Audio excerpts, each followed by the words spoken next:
Calvert, and my company is People First Productivity Solutions.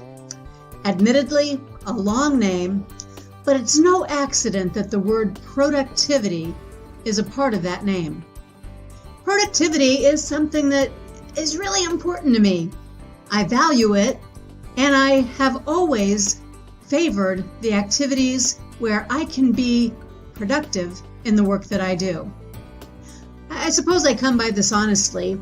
My first name, Deborah, comes from a Hebrew word that means the bee.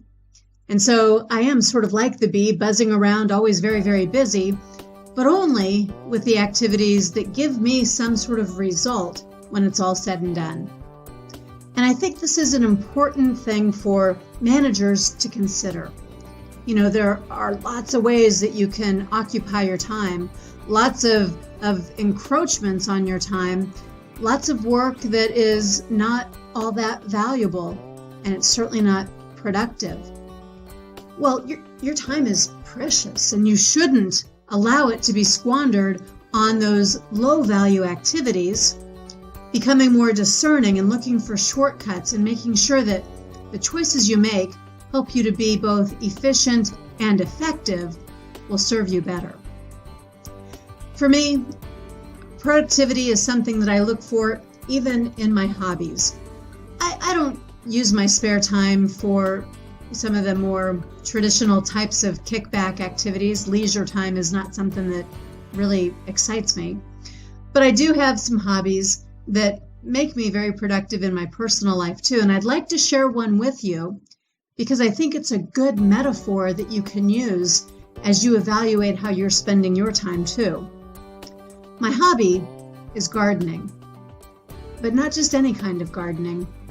I grow 57 different crops in bales of straw.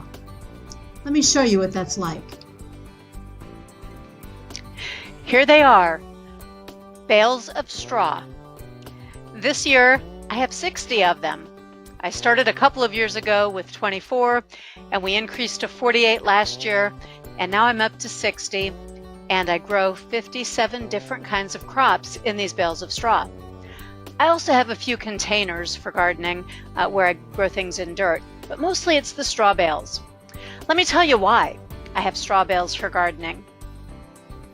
I used to live in California. We lived there for 15 years, and we didn't have enough space to do any gardening.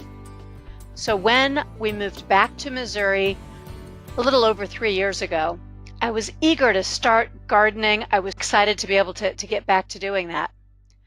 But I realized pretty quickly that in those 15 plus years since my last garden, I was older than I used to be, and I didn't relish the idea of getting down in the dirt, hoeing and raking and weeding, fighting off the bugs, having to constantly be watering. So I was feeling a little bit discouraged. But I had worked with a number of agriculture accounts, and I realized that I could do something a little bit different. I could grow what I wanted to grow in these bales of straw. You see, when you have bales of straw, especially when you put them up on pallets like I do, here's what it means. It means no bending. It means you don't have to do any weeding. It means that you have very few bugs to deal with. The straw confuses them if they try to crawl up from the ground. You do get a few flying insects, but by and large, they don't find the straw bales either because there aren't bushes and trees and other plants around these. Planting on gravel also meant that I keep the bunnies and the deers away. And then we went ahead and set up a system with automated watering hoses on timers so that my bales of straw don't even need my attention for that. Now, this makes me more productive because all I have to do is go out and harvest all the goodness that grows. But of course, there's a little bit more work to it than that, and I'll share the aspects of that work over the next series of videos that I bring you, each one with good management lessons too. With straw bales, you have to condition them. What you see on top of the bales, that white stuff, that's urea, it's nitrogen. which helps to break them down and get the inside of the straw bales nice and warm and decomposing so that things can grow in it the same way that they would grow in dirt. Even so, with the earliest plants that I put into the ground, I always give them a little bit of dirt, like you see over on the right-hand side here, because at the beginning, the medium isn't fully ready. The straw bales haven't been amended to be the perfect growing environment. And this is true for you as a manager too. You have to consider creating the right environment and making sure that people, especially when they're new to your team or to your company, that they have been given the very best chance of success. That will make everybody more productive. And when things are new, this is my early spring crops that you're seeing here, some lettuce and a few other things like celery, and that's probably a broccoli over there.